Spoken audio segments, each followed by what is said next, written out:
menurut para nelayan di sini hasilnya nggak seberapa dibandingkan dulu sebelum adanya zonasi dari Taman Nasional. Katanya merusak karang. Padahal kita pakai tombak tidak kena karang. Wih, turun juga. Masih Dipukulin. begini. Iya, dipukulin. Yang pertama kita tidak menolak adanya adanya Taman Nasional Komodo.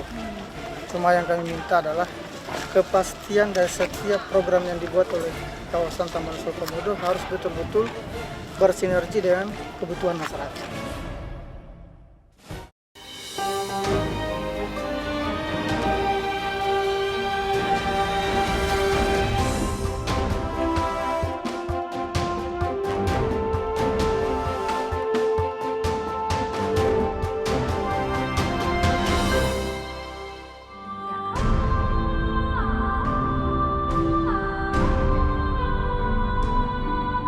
Indonesia, negara kepulauan seakan surga yang sebagian keindahannya masih tersembunyi.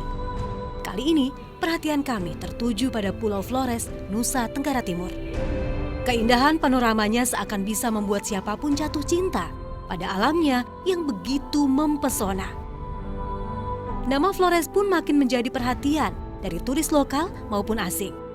Komodo yang oleh orang asing disebut naga telah lama menjadi pemikat turis asing ke Flores. Sebagian wilayah di Pulau Flores masuk dalam kawasan Taman Nasional Komodo, tepatnya seluas 180.000 hektar. Meski Taman Nasional diasumsikan tidak berpenghuni, terdapat sejumlah perkampungan yang ada di bawahnya. Saya tertarik untuk mengunjungi salah satu pulaunya, Pulau Papagarang.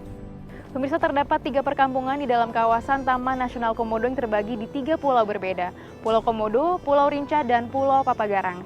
Berbeda dari 2 pulau lainnya, di Desa Papagarang tidak terdapat hewan komodo yang menjadi daya tarik bagi para wisatawan. Namun masyarakat tetap harus hidup di bawah sejumlah peraturan Taman Nasional yang kabarnya justru meresahkan warga. Lalu seperti apa kehidupan di Papagarang? Pemirsa, inilah Indonesiaku.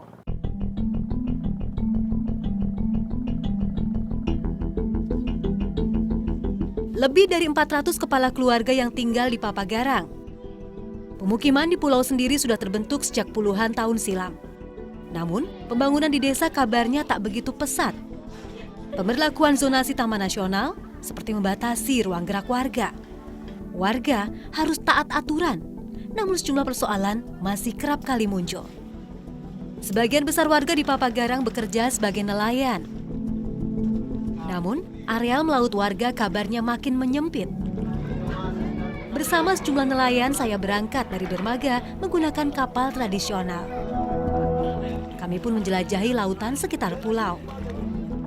Para nelayan memang hanya diperbolehkan melaut di wilayah tertentu yang cenderung tak jauh dari Papagarang. 1 jam perjalanan sudah, kini para nelayan langsung bersiap. Mereka harus memastikan kedalaman laut cukup untuk menebar jaring. Beberapa dari mereka pun menyelam terlebih dahulu untuk mengecek kondisi di dalam. Sementara itu, jaring mulai diturunkan perlahan-lahan. Kapal kemudian diarahkan dengan kecepatan rendah, membentuk gerakan melingkar. Selama melaju, kapal memang harus bergerak pelan. Dikarenakan nelayan yang menyelam bertugas membenarkan jaring yang diturunkan agar tidak terbelit atau tersangkut karang. Proses ini memakan waktu cukup lama. Tidak hanya mereka yang ada di bawah laut, tapi nelayan di atas kapal juga ikut membetulkan jaring yang diturunkan. Setelah berputar menemukan lagi titik utama peletakan jaring, ternyata pekerjaan masih belum selesai. Para nelayan kini memasang sebuah perangkap dalam lingkaran jaring. Kali ini berbentuk kotak menyerupai keramba. Kotak dipasang menggunakan tongkat yang dikaitkan jaring lainnya. Jaring utama berbentuk lingkaran kemudian ditarik kembali sehingga ikan-ikan akan terdorong ke kotak perangkap. Menarik jaring dilakukan beramai-ramai. Dibutuhkan waktu cukup lama sampai lingkaran perlahan mengecil dan terkumpul ke ujung jaring.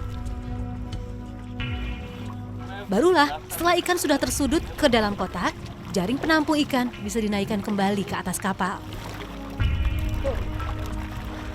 Proses menjaring ikan menggunakan teknik pukat terbilang cukup lama, hampir mencapai 2 jam. Ikan didapat sebagian besar merupakan ikan karang. Jumlahnya pun cukup banyak. Dulu, ikan karang yang didapat dilepaskan kembali ke laut. Namun kini, hanya ikan-ikan kecil saja yang bisa menghidupi mereka. Dari cerita Pak Asvin, para petugas dari Taman Nasional tidak selalu bersahabat dengan para nelayan. Terkadang mereka bahkan mengusir paksa nelayan yang bekerja, atau lebih parahnya, menyita alat tangkap yang digunakan. Katanya merusak karang. Padahal kita pakai tombak tidak kena karang. Malah kita takut juga hancur kita punya pukat kena karang itu. Maka kita jaga itu di bawah itu. Pak Asvin juga bercerita pernah menyaksikan salah satu teman nelayannya mendapatkan perlakuan kekerasan dari petugas yang patroli. Itu sampai sekarang itu ya, langsung dia bilang, "Oi, kamu harus duduk," dia bilang. Orang tuli, saya punya teman itu, dia pandang orang itu begini. "Woi, turun," dia bilang. Duduk," dia bilang. Tidak, langsung loncat dia ke motor, langsung pak di belakangnya. Langsung Dipukulin. Begini, iya dipukulin. Kami bergeser ke titik lain dan kembali memasang jaring untuk kedua kalinya. Dalam satu hari, mereka bisa menjaring ikan hingga 4-5 kali, tergantung kondisi cuaca dan gelombang. Selama masih memungkinkan, maka pencarian terus dilakukan sampai matahari terbenam. Kalau di Papagarang ini, kebanyakan mereka menggunakan teknik pukat. Ini walaupun cara yang memang lebih lama dan butuh waktu, tapi sekali dapat langsung banyak. Cuman menurut para nelayan, di sini hasilnya nggak seberapa dibandingkan dulu sebelum adanya zonasi dari Taman Nasional. Sebelum kembali ke desa, kami langsung menjual hasil ikan ke pengepul yang sudah menanti di laut. Di sini, pengepul ikan biasanya berkeliling mengambil ikan hasil tangkapan nelayan untuk kemudian dibawa ke Labuan Bajo. Sebelum diambil, ikan dipisahkan terlebih dahulu, tergantung jenisnya. Beda jenis ikan, maka beda pula harga jualnya. 35 kilo. Setelah adanya peraturan yang membatasi ruang gerak nelayan, penghasilan mereka memang tidak sebanyak dulu. Namun mereka tak punya pilihan lain, hanya hasil laut yang bisa memenuhi kebutuhan keluarga.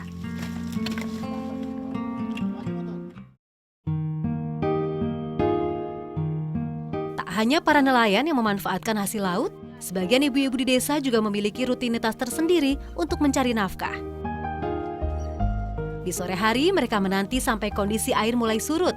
Barulah perburuan mereka dimulai. Peralatan yang dibawa tidak banyak, hanya ember dan sebuah batang kayu. Berjalan menuju tengah laut ternyata harus berhati-hati. Duri bulu babi dan karang tajam bisa melukai kaki kita. Kami berjalan sekitar 200 meter dari pesisir. Mata kami pun harus jeli mencari teripang di antara pasir dan rumput laut. Teripang memang biasa ditemukan di dasar pasir, baik di laut dangkal maupun laut dalam. Sesuai namanya, teripang atau timun laut berbentuk seperti timun. Satu persatu teripang yang ditemukan langsung dimasukkan ke dalam ember. Berburu teripang sebenarnya mudah dan mengasyikkan. Tidak heran, ibu-ibu yang sudah lanjut usia pun bisa ikut serta. Enggak cepat jaduan, nemu lah menggai-gai. Kadang-kadang gai. Warga Papagarang bisa menghabiskan waktu berjam-jam saat mencari teripang. Sambil berjalan, kami juga harus sering-sering memukul atau mencungkil pasir menggunakan tongkat. Tak jarang ada teripang yang bersembunyi di balik pasir. Barulah setelah tergeser tongkat, maka teripang akan menampakkan diri. Ini bisa ya Bu ya? Oke, jadi ternyata mencari teripang ini susah-susah gampang karena biasanya warnanya tuh nyaru sama pasir dan rumput laut yang ada di dalam. Kalau buat saya sih ini harus benar-benar jeli, beda sama ibu-ibu yang sudah biasa nyari teripang di sore hari kayak gini. Kita cari lagi Bu situ.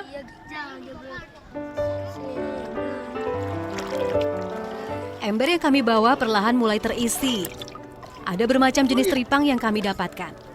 Setiap jenis membedakan harga saat nantinya kami jual. Dari 1.200 jenis timun laut yang ada, 30 jenis diantaranya masuk dalam kelompok teripang. Selain bisa dikonsumsi sebagai makanan, teripang juga biasa diolah sebagai obat-obatan.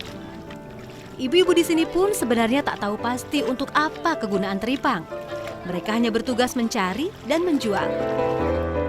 Sore ini sepertinya kami sudah mendapatkan hasil cukup banyak. Sebelum air kembali pasang dan hari menjadi gelap, kami pun bergegas kembali ke daratan. Beruntung kami bisa tiba tepat waktu saat air masih surut dan bisa dilewati. Tiba di desa, ibu-ibu langsung menyetor hasil berburu teripang hari ini ke pengepul. Teripang mulai dipindahkan satu persatu dari ember ke dalam kotak penyimpanan. Setiap teripang dipisahkan sesuai jenisnya, mulai dari teripang putih, teripang pandan, hingga teripang donga. Harganya pun bervariasi. Ada yang hanya Rp2.000 per satu teripang, ada juga yang mencapai Rp5.000.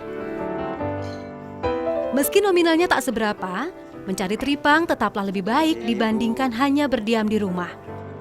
Apalagi para kepala rumah tangga yang bekerja sebagai nelayan hanya bisa melaut di zona-zona tertentu saja.